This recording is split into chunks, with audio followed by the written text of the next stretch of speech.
Hello everyone, and welcome to 2024. Yes, I know it's February, but shut up. With the new year comes one thing, my now seemingly annual ranked video. A video where I take all the films I saw from the previous year and rank them from my least favorite all the way to my favorite. And in 2023, I saw a whopping 60 films. And yes, I understand I don't have reviews for all 60 of these films. I'll get into that at the end of the video. When I get to a movie that doesn't have a review on this countdown, I'm gonna spend a little bit more time on it. And of course, we have the parameters set for this video, which are as followed. This entire list is from my least favorite to my favorite, so it's mainly about my personal enjoyment, although quality is still a factor. And the other one being every film here was seen by me in a movie theater. That's to put everything on the same playing field and to also make sure this video's not 10 hours long. Maybe one day I'll do something separate for streaming movies. But that's enough talk. Let's get heads spinning with number 60.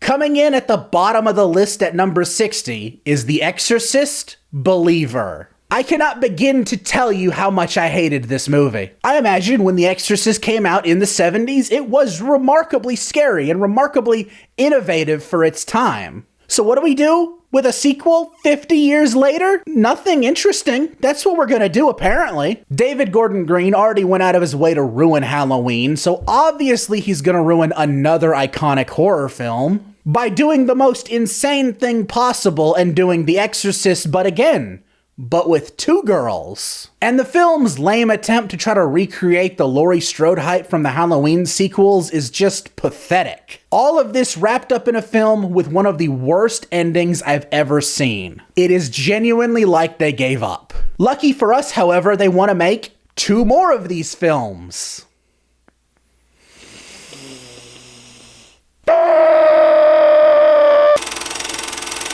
Still lurking at the depths at number 59 is Meg 2, The Trench. This is the kind of movie that proves not every movie needs to have a sequel. Yeah, I love my action movies to take place at the bottom of a deep, dark trench. The megalodons are hardly an issue in this movie. The megalodons are only really a problem at the very end of the movie where Jason Statham outruns them on a jet ski. I can hardly remember the other monsters in this movie. Like, I know there was a giant squid, but that's it. Like, maybe there were some iguana things, I think, but it's just boring. The first Meg film was a fun enough monster movie, but this just wasn't it.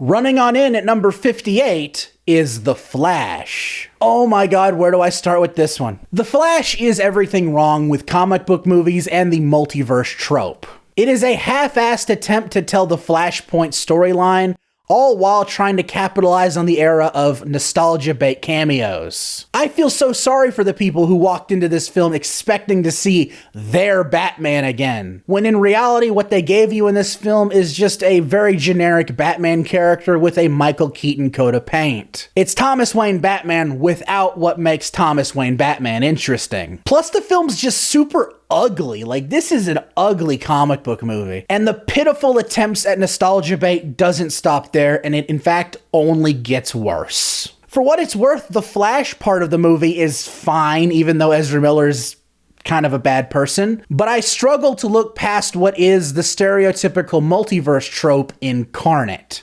At least we got Man, though. So there's that. Number 57 is Napoleon. I swear, it seems as if Ridley Scott was more interested in making a French Revolutionary War action film than he was making an actual historically accurate war film. Which sucks because I would have been more than okay with the former. Instead, what we got was a bad historical film and an even more boring action film. Maybe if you can view this as a mostly fictitious war film, it's alright. But there is so much that absolutely ruins your immersion in this when trying to watch this as a history piece. I am mainly talking about Joaquin Phoenix and his not great performance in this film. Bill and Ted's Napoleon Bonaparte, Night at the Museum 2's Napoleon Bonaparte, Epic Rap Battles of History's Napoleon Bonaparte, all of them are French. What did they forget to tell Joaquin Phoenix to be? French. This can be said for literally anyone in this film that is meant to be French, because I couldn't tell you if they were or not, because man, they certainly didn't sound like they were trying. Really, if you're looking for something about a short, horny Frenchman, watch a Pepe Le Pew short. It's much better, probably. Definitely a misfire here. Getting trapped at number 56 is Saw 10. I will admit, I was kind of into the story of this film. I thought John Kramer made for a really good protagonist for a film like this, and him getting revenge on those who swindled him out of his money was a great angle. But the traps in this film, the iconic Saw traps, are just so boring. Each solution to the trap kind of just boils down to, hey, mutilate yourself and I'll let you live. Which to me, that just feels super boring. There's no puzzle or thought put into it. It's just, hey, cut off your leg and you can live. Which sucks because I was really into the angle they were going with John Kramer, but the overall movie itself was just kind of a bore to me. This one is definitely more of a me thing, I must say.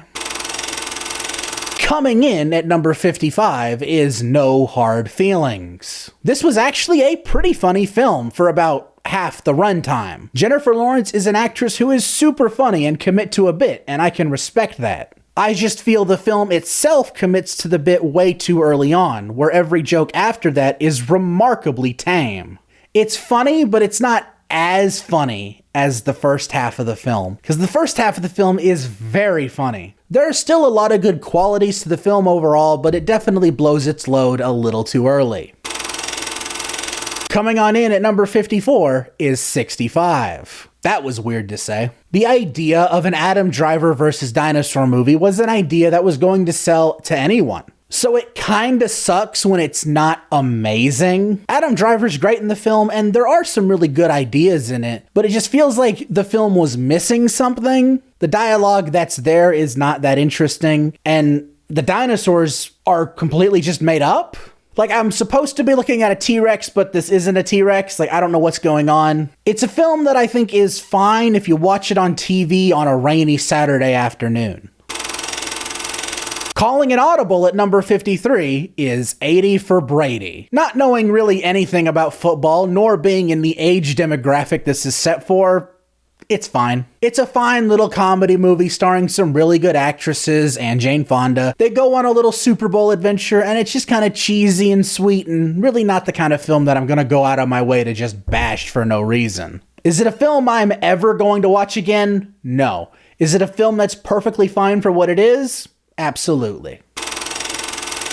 Slithering on in at number 52 is The Hunger Games: The Ballad of Songbirds and Snakes. Now, I was actually a huge Hunger Games fan for about a month and a half, and then the Avengers came out. So to me, this was a take it or leave it kind of film. The film overall, 2/3 of it at least, are good. It's that 1/3 that bugged the absolute hell out of me. It wasn't until the third act of this film that I remembered, oh, right, this is a prequel, and they have to do prequel things by making the bad guy bad. So instead of getting a competently made Hunger Games film about a capital boy meeting a district girl, we get the prequel of Coriolanus Snow. Yes, that is his name, and I will not be corrected. Had this film ended when the actual Hunger Games themselves ended, I might have ranked this a little bit higher. But it's that last third where we focus on Coriolanus, and that's just where I feel the film fell flat tremendously, and I was quite disappointed by it.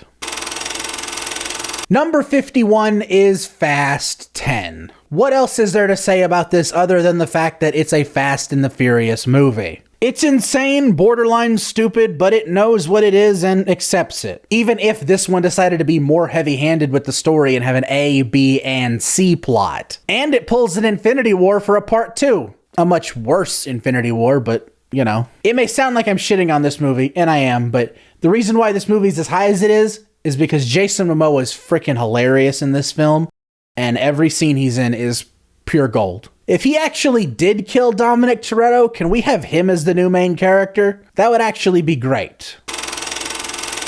Kicking off the top 50 is Next Goal Wins, a film by everyone's favorite comic book movie director, Taika Waititi. This is yet another instance where I feel like the director liked the idea more than the story, because I truly don't feel like the American Samoa soccer team's story was done justice. That isn't to say the film is bad. The actors in the film are great. The American Samoa people are all charming and positive, and the film is pretty funny. The film just kind of felt like it forgot it was supposed to be a sports movie. You only really get to learn about one member of the American Samoa team, and everyone else is just kind of there. The film just kind of fumbles when it's actually trying to be about soccer. I'm not going to come out here and say I would do any better making a movie about soccer, but also, I'm not making a movie, am I? Number 49 is Knock at the Cabin. You know, I gotta say, M. Night Shyamalan really delivered with this one. Not only is Dave Bautista as awesome as he is menacing in this film, the family at the center of this film feels real, at least more real compared to other families in M. Night Shyamalan films. The film has its fair share of wonky M. Night Shyamalan dialogue, but I felt like it actually worked for these characters. It's not the happiest film on the planet, but it's one that is more than effective. Good on you, M. Night. Rolling on in at number 48 is PAW Patrol, the Mighty Movie. And really, what is there to say about this film other than the fact that it's for kids? Typically, I hate using that term, especially when it comes to animated films, but I really can't argue with it here. It's got story and characters that are perfect for kids, and the animation is good. The animation is perfectly fine, not one of the best of the years, but it doesn't have to be. At the end of the day, I just can't find myself getting too overly mad about this, because really, it's a kid's movie, and it's perfectly fine, and that's all it needed to be. Breaching the water at number 47 is The Little Mermaid. Now, this film hit the reaction I normally see myself saying when it comes to the Disney live-action remakes. It's okay. Nothing about the film is necessarily bad, but nothing about the film is improving on the original in the slightest. Halle Bailey was good as Ariel, great even, and the controversy around it was frankly ridiculous. There's just nothing else in this film that, if given the option, I'm going to pick it over the animated classic. Except for the Scuttlebutt. Man, what a song. What a song that was. After being the only film managing to be my least favorite and my favorite at the same time, coming in at number 46 is Megan. Megan! You know, for a film that released in early January, it is far better than it needed to be. Megan herself is a really fun and unique slasher and does plenty to differentiate herself from the other talking doll killers of the world. It is a very self-aware horror film with some very funny moments. I went into this film expecting a so bad it's good kind of movie, but I got a genuinely good film, which was quite surprising to me, but it was a surprise that was most welcome. Bolting on in at number 45 is Shazam! Fury of the Gods. It surprises me when I see people rank this lower than The Flash, because this is quite a fun little film. It's not better than the first film, not by a long shot, but I still think there are a lot of strong aspects. Mainly the Shazam family. They're all funny and charming, and it's just fun to watch a family of superheroes. I'm kind of a sucker for it, okay? However, the main drawback for the movie to me are the villains, because the Daughters of Atlas are not great villains. We could have had it all if we just had Mr. Mind, but DC decides to not be fun. And now they're dead. For now. At number 44, we have Wish. I tell you, the sheer hatred for this film is absolutely insane, but I thought it was okay. It's a cute, simple Disney film that I felt like was trying to harken back to the Disney films of old, if the opening of the film was no indication. I liked the main character, and Chris Pine was actually freaking hilarious. However, the music of this film kinda stinks. I'd be more likely to forgive it if the story was actually progressing through the song, but most of the cases it's not. I could almost see this film being better had it had more dialogue-heavy scenes than actual singing scenes. Kinda like Tangled, and Tangled only has like 3 songs in it, and it's great. If you ask me, if you're looking for a true Disney 100 celebration, watch Once Upon a Studio. As for Wish, it's good, but not great.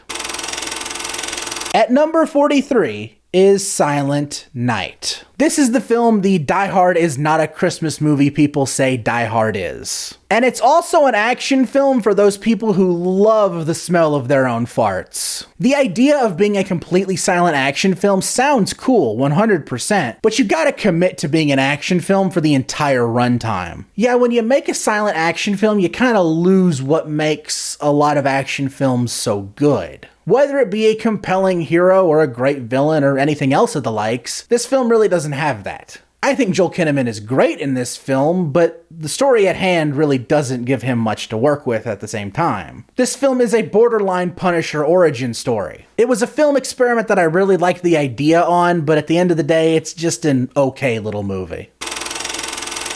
At number 42 is The Machine. Now, I'll admit I did not know the lore going into this film. I had never really heard of Bert Kreischer, nor have I ever watched any of his stand-up bits. But I saw this film out of pure curiosity, and man, is it kind of funny. Bert Kreischer is a surprisingly fun action comedy star in this film, and of course, Mark Hamill, as always, is freaking awesome. I'd love to get more movies like this for him, please. And while I do think the film might have been a little bit better had it focused on a fictional comedian, loosely based on Bert Kreischer, I think it's a film fans of his work are going to really enjoy, and even some non-fans like me.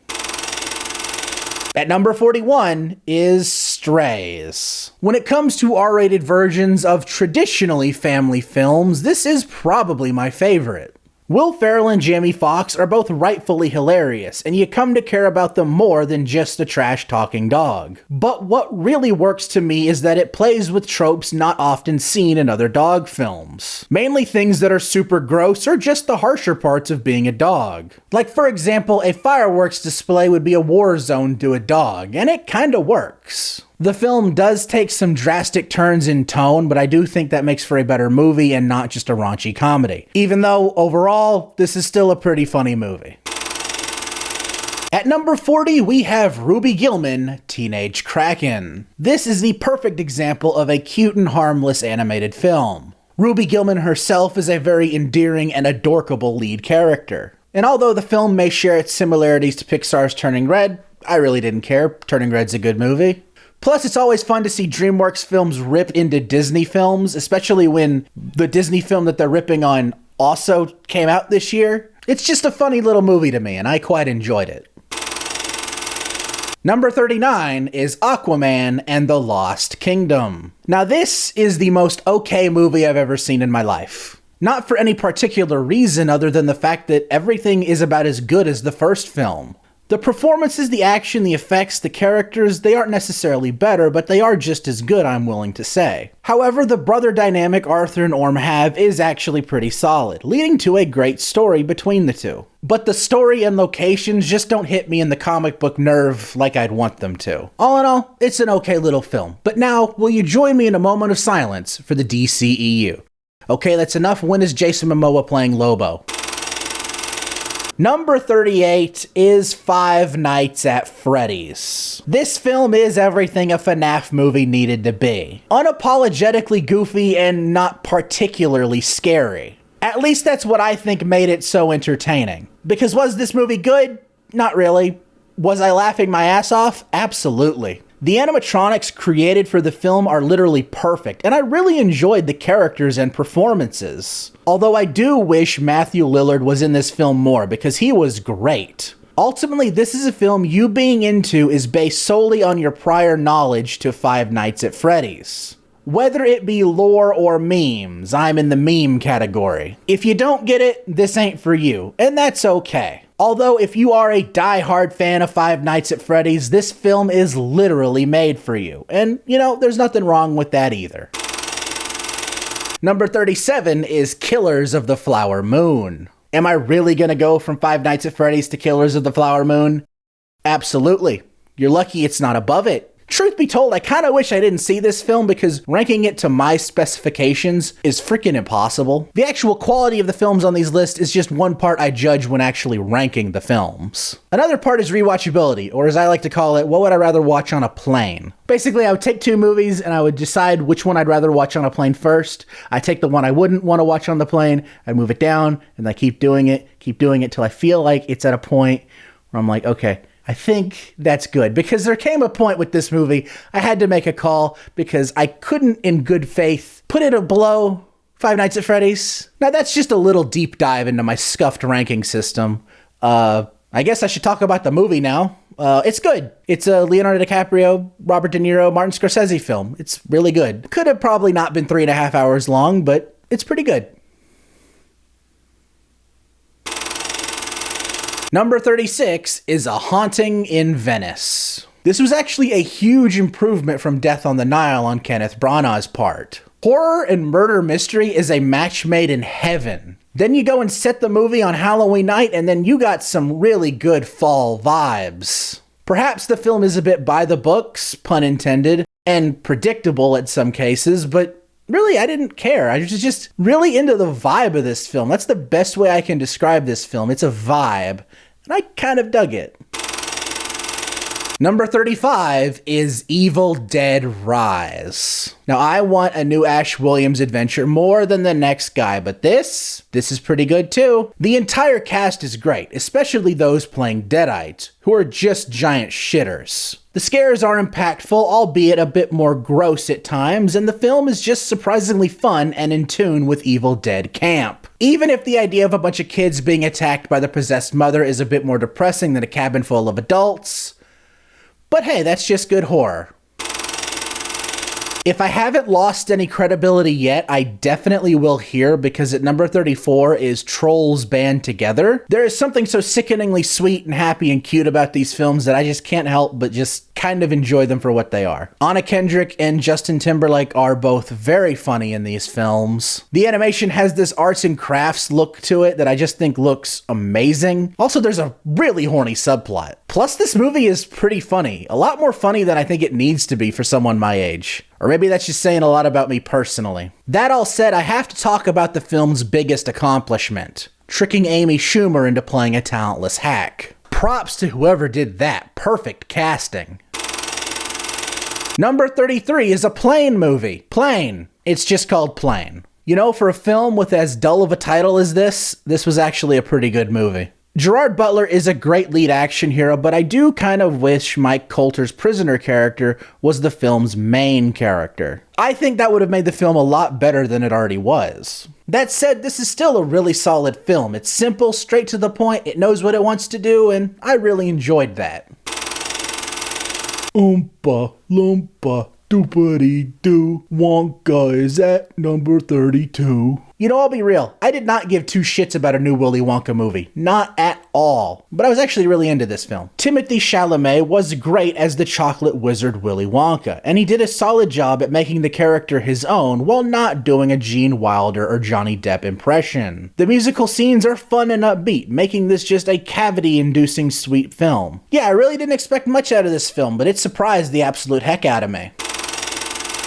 And continuing the trend of films that surprised the heck out of me, at number 31, we have Dungeons & Dragons: Honor Among Thieves. For someone who has no knowledge whatsoever when it comes to D&D, this was quite an enjoyable film. It's the kind of fantasy adventure film we just don't get anymore. The entire cast is a lot of fun, and the D&D lore lends itself to making one extremely fun and intriguing world and adventure to be a part of. I would love to see more of this world and these characters because D&D has a lot of fun stuff to work with, and I was a big fan.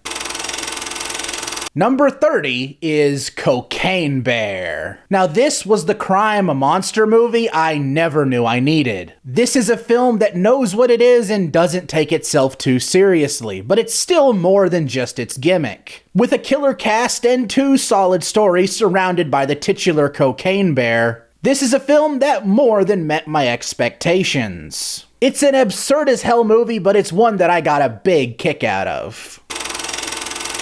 Number 29 is Thanksgiving. You can tell they wanted to call this Thanksgiving, but cinema like that already exists. But for what it's worth, this is still a really fun horror parody of films like Halloween and Scream. It utilizes the idea of having a Thanksgiving-themed killer almost to its fullest potential, with kills directly inspired by the holiday. I did find myself to be lost between which character was which at times. Mainly the two female leads, but this was still the Thanksgiving slasher film I didn't know I needed. And hey, for a Thanksgiving film where there are no turkeys going back in time to the first Thanksgiving to get turkeys off the menu, that's right, there are no turkeys going back in time to the first Thanksgiving to get turkeys off the menu.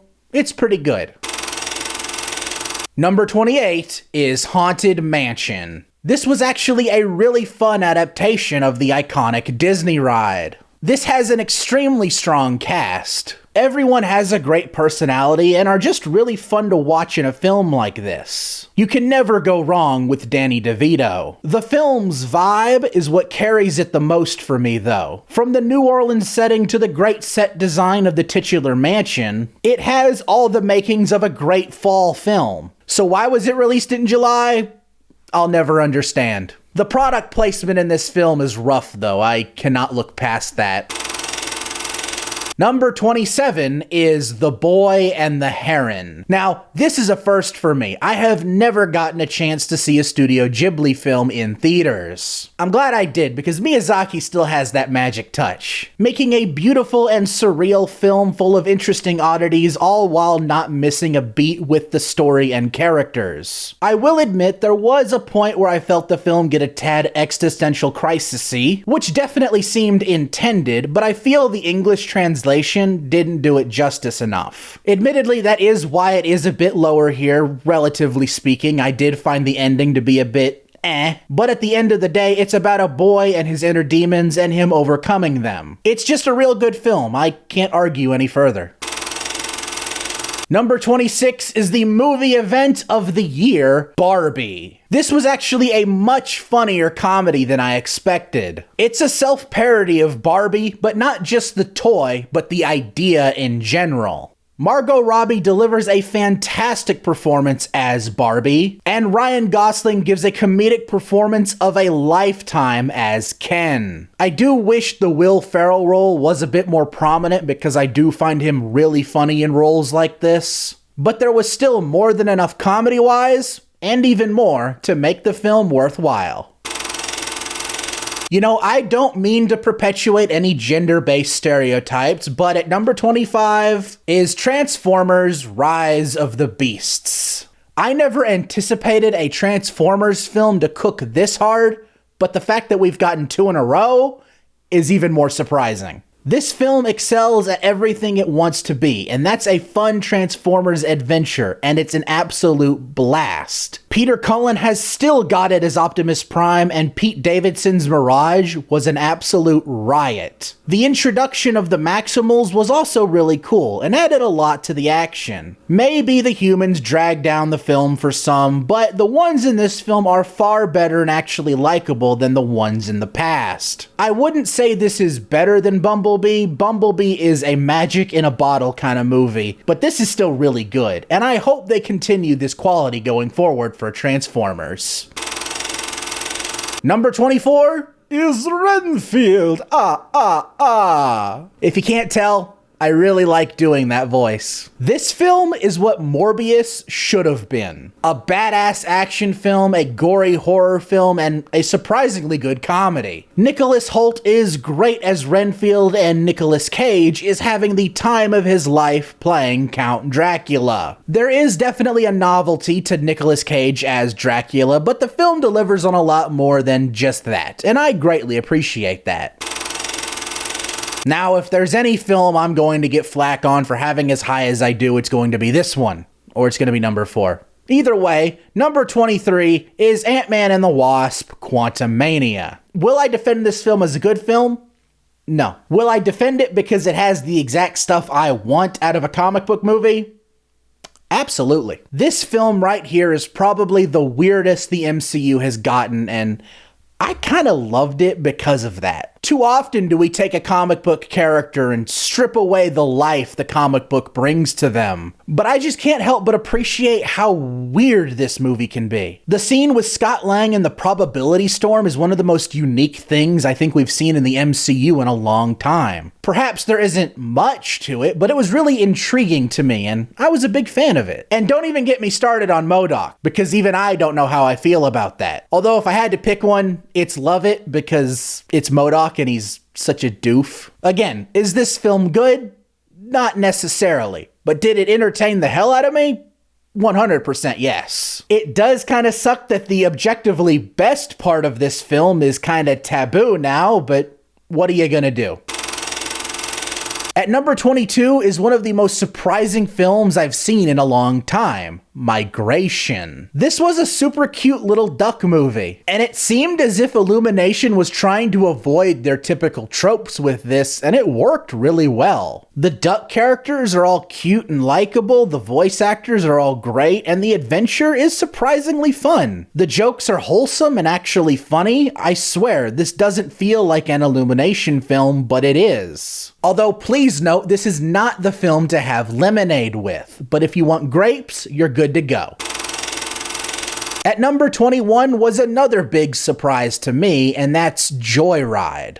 And man, does this film live up to its name? This is a raunchy, gross, and relentless comedy. The actresses in the film are all hilarious, and their characters are surprisingly unique, making for some amazing dynamics and antics throughout the film. And antics this film has, as everything the film does not feel less than what came before. All of this culminating in a shockingly emotional ending. Like, man, I did not expect that at all. This is just a really good comedy you should definitely check out if you haven't already.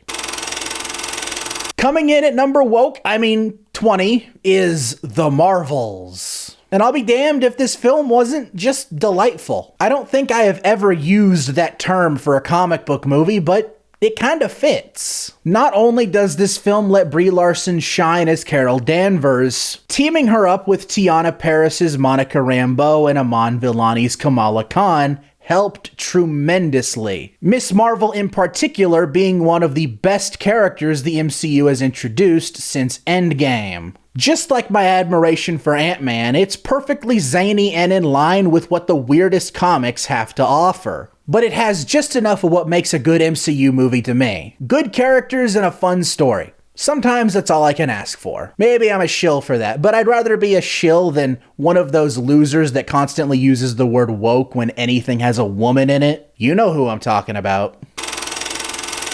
At number 19 is Gran Turismo. Now, this is a film that had no right being as good as it was. For being what is essentially Top Gun with cars, it is insanely entertaining. Archie Madekwe is a great lead, and David Harbour plays a great hard-ass coach. The racing scenes are so high energy, and it's an on-the-edge-of-your-seat kind of film. And of course, the film tells the story of the real-life Jan Mardenborough excellently, with its fair share of Hollywood sprinkles here and there. For a film I thought was going to be a huge joke, it turned out real good. Although they did forget to tell Orlando Bloom how to say Nissan, I'm still a bit hung up about that.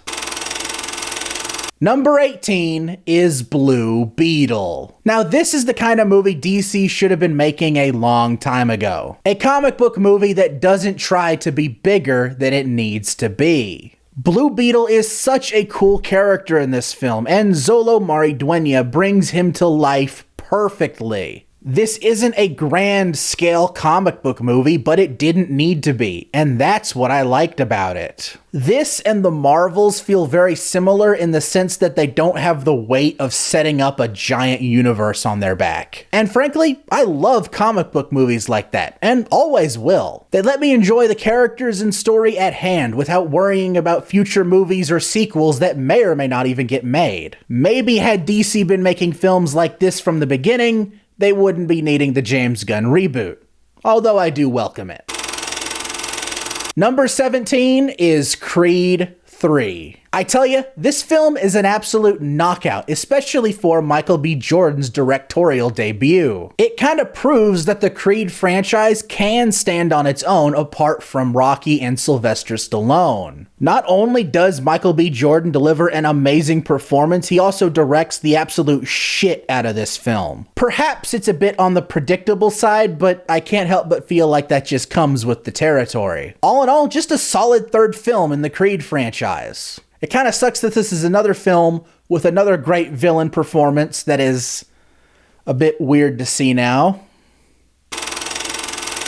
Number 16 is Scream 6. The Scream franchise knows its mission and it continues to do it so well. The satire of the film is still done with its tongue firmly in its cheek, but it continues to do it with great success. making the film, to me at least, a lot of fun and pretty scary. It being brutally realistic helps a lot. And as you know by now, I'm a sucker for a good setting, so New York during Halloween, yes, I love it. Just another really good entry in a film franchise I'm a big fan of now.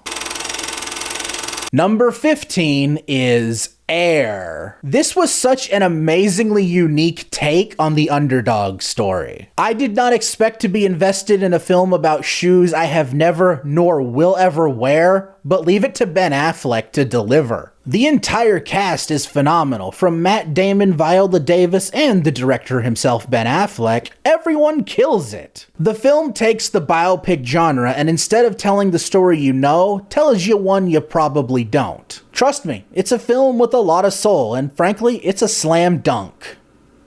I'm sorry. Number 14 is the Super Mario Bros. Movie. This film is everything I wanted out of a real Super Mario Bros. Movie. Perhaps this movie is a bit heavy-handed with the fan service, but at least they deliver on it, unlike some other movies I've talked about on here. The animation has the Mushroom Kingdom looking the best it has ever looked, and the music is downright perfect. When they're not using licensed music, of course. The voice cast also brings these characters to life in their own unique ways. Chris Pratt, Charlie Day, Jack Black, everyone was so good. The film may have its fair share of Illumination tropes, but it makes up for it in spades in bringing the most iconic video game to life. Claps for Illumination. They did pretty good this year. Number 13 is the Iron Claw. Now, forewarning, I know nothing about wrestling. The only thing really wrestling related I know are John Cena memes. Frankly, I don't think I could point out Stone Cold Steve Austin in a crowd. But man, does this film put you into submission with the feels. And at the same time, a masterfully made biopic. I don't know many professional wrestlers outside our Hollywood actors and the memes, but the story of the Von Erichs is a gripping one. And all of the performances are fantastic, with Zac Efron probably giving the best performance of his career. I did not know what to expect going into this film, but by the end of it, I got something truly moving and special. Good movie. No other way to put it. Number 12 is The Creator. Now, I am willing to say this is a modern classic in the making. It's a beautiful and unique take on the uprising of AI. John David Washington delivers a fantastic performance, and his dynamic with the little robot girl is charming as hell. The film isn't to be seen as just another Terminator though, as it does plenty of its own things. And along with Gareth Edwards' fantastic directing, makes this one to remember. Or maybe in 20 years someone will watch this film like I watched The Matrix for the first time and say, it's okay. But hey, isn't that the beauty of movies? Just barely missing the top 10 at number 11 is Spider-Man Across the Spiderverse. This film is the best step up you can take from Into the Spiderverse. The story this film tells with Miles Morales is unlike anything we've ever seen with Peter Parker, helping the film stand apart from the other Spider-Man films. Most of all though, the absolutely amazing animation with beautiful and distinct animation for each Spider-Person. However, my big gripe that kind of kept it out of the top 10 is that the film just kind of ends with one of the biggest cliffhangers I've ever seen. Okay, it's not necessarily because of the cliffhanger, it's more so because we don't know when we're getting part 2. The beauty of a lot of two-part movies is they get filmed simultaneously. But sadly, that doesn't really work in animation, as much as I would have loved it to. But really, it'll all be worth it when we get to see part 2 in 2027. Kicking off the top 10 at number 10 is Dumb Money. This film was real freaking good, man. I don't know much about the stock market, but it doesn't feel like you do to enjoy this film. It tells an amazing and unique underdog story led by the excellent Paul Dano. It's just a story about a guy who is passionate about something and it leads to something bigger than he expected. All wrapped up in a film that captures the shitty time that was 2020 and 2021. But that only adds to the film if you ask me. It's just a damn good film with a great cast and a great story. I was a big fan. Number 9 is Oppenheimer. Had you told me at the beginning of 2023 that one of the biggest box office hits is going to be a 3-hour-long film comprised of mostly talking and one explosion, I would have called you crazy. But given the film at hand, it makes a lot of sense. This is a film that will have you on the edge of your seat, but not because of any action. The exact opposite, actually. It's because you have all of these amazing actors in this film giving 110% in every scene they're in. Everything about this film, from the cast to the story to the cinematography to the sound design, it's all immaculate. It's a unique way to tell a historical film, but it's one of my favorites, focusing on the man and not the event, and it works tremendously. Quite possibly Christopher Nolan's best film, and that's saying a lot because he has a lot of great films under his belt. Number 8 is Teenage Mutant Ninja Turtles: Mutant Mayhem. This film is an absolute blast. This adaptation takes the TMNT in a direction I don't think they have ever gone in, and it does so masterfully. It's a teenage coming-of-age film that is also an awesome TMNT film, with some fantastic animation clearly inspired by Spiderverse, but I do think it does go in its own unique direction, and an amazing voice cast from not just the Turtles, but with the likes of Jackie Chan as Splinter and Ice Cube as Superfly. As a TMNT fan, I adored this film, and I can't wait to see what they do with the sequel.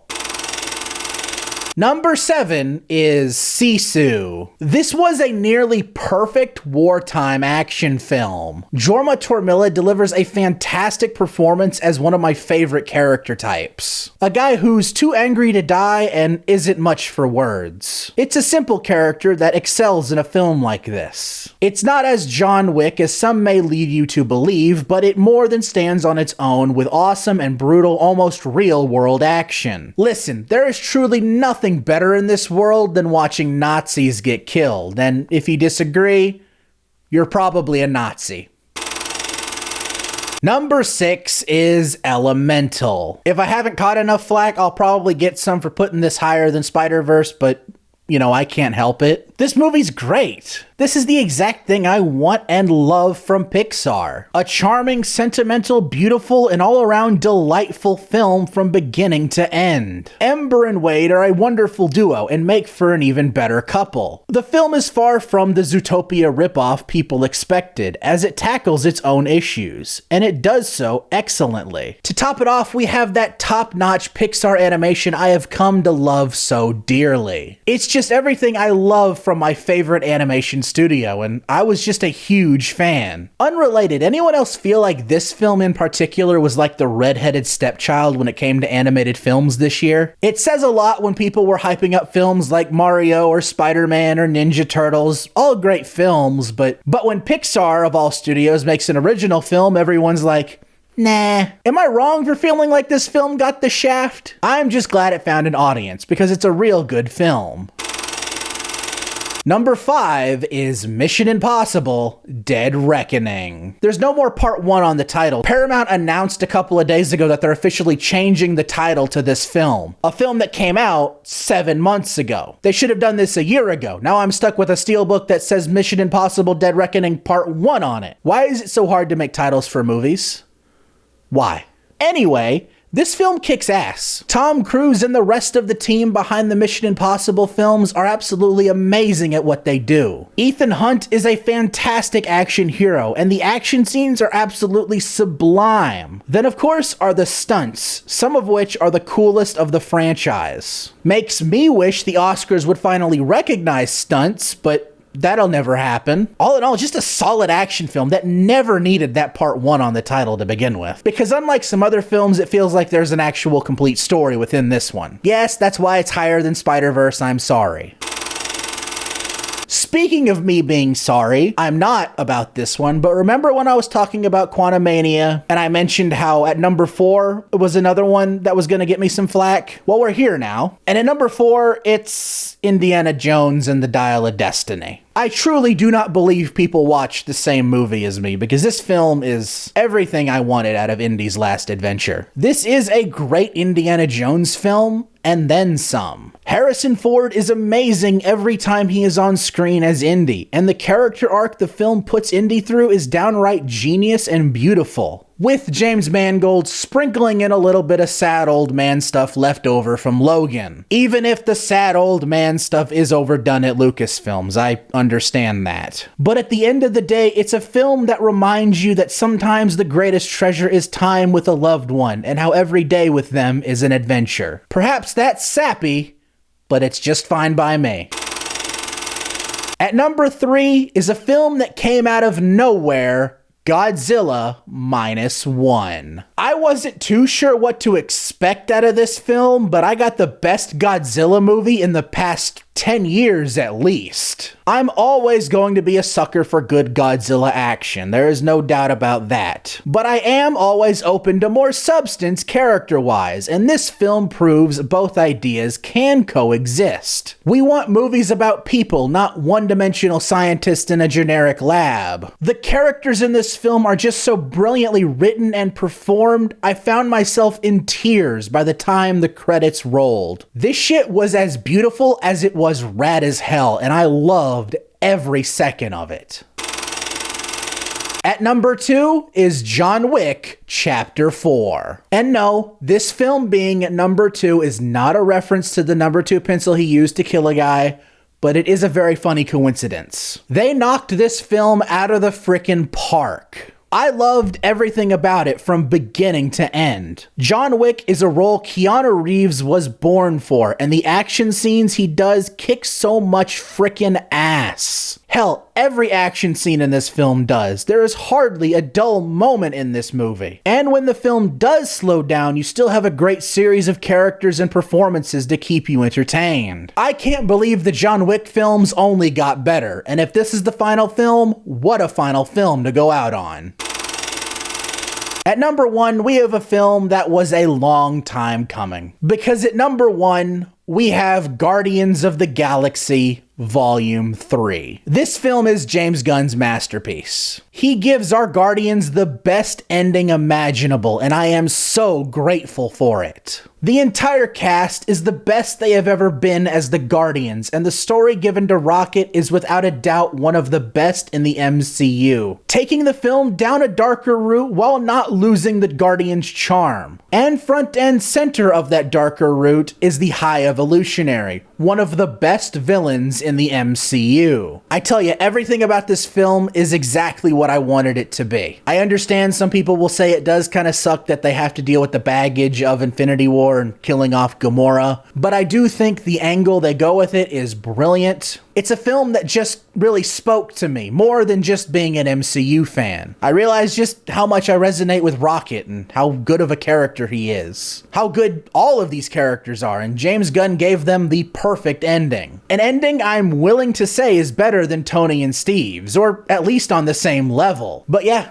Guardians of the Galaxy Volume 3 is my favorite film of 2023. Thank you all so much for watching this video, and thank you for putting up with me for the past 7 months, because man, I understand my schedule's been bad. I absolutely hated having to shelve so many reviews at the end of the year, but I knew if I didn't, I'd be stuck with a permanent backlog, and I really didn't want to do that. So I knew it was probably for the best if I just started fresh this year with the ranked video, and hope I'm able to give each film that didn't get a review the time in this video that they deserve. Or in Killers of the Flower Moon's case, I just abbreviated the joke from the video. The movie is very good. Watch it. So hopefully 2024 is better. I've had back surgery to hopefully fix whatever was going on with my back. I hope to God it helps. Hopefully things start looking up. And I also want to give a huge shout out to Gail Fox on Twitter for this absolutely amazing thumbnail she made. This thumbnail kicks so much ass, and it means the world to me that she worked with a little YouTuber like me. I hope you all enjoyed this video. And if you did, please consider hitting that like button. And if you want to see more, hit that subscribe button and ring that bell to be notified when my next review drops. Until next time, I'm Quint Dunaway, hoping you will keep it cinematic.